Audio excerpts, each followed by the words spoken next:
Hi, this is Laura Tucker with Really Entertainment News. I am really disappointed in Blake Shelton. Some people had found some old tweets from 2011 that have since been deleted, and they're showing him to be homophobic and racist. Really?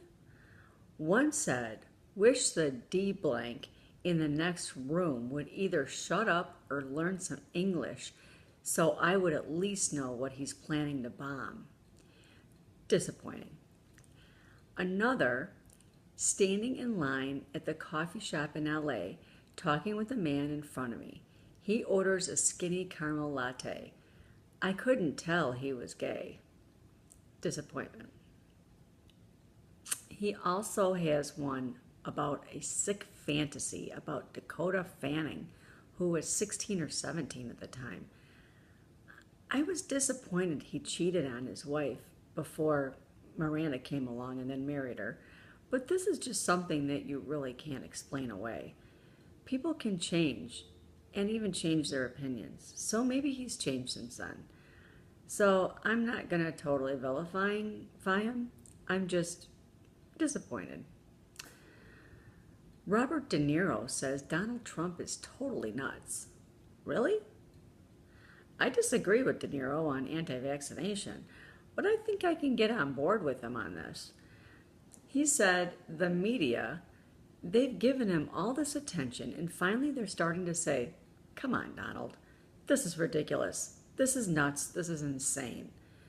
Because what he's been saying is really totally crazy, ridiculous stuff. He's totally nuts.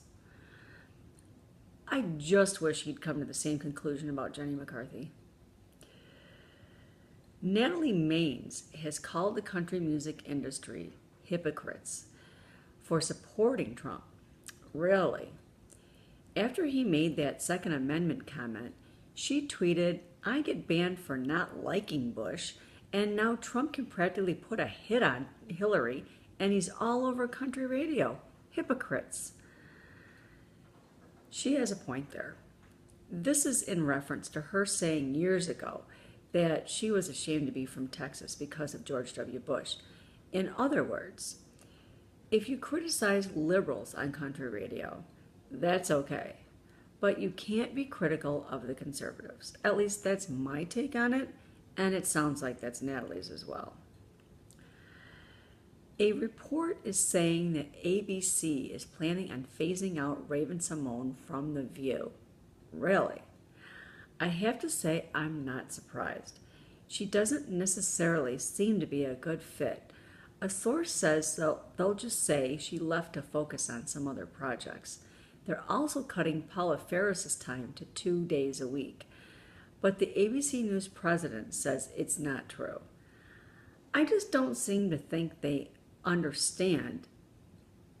I just don't think they seem to understand what we're looking for with The View. They have cut down on the celebrity guests a lot and have hot topics more. But we have such a political climate these days that the people on there have to be able to hold their own in that conversation. I think they need to have opposing opinions, both left and right. But the people need to know their stuff and be able to back up their opinions.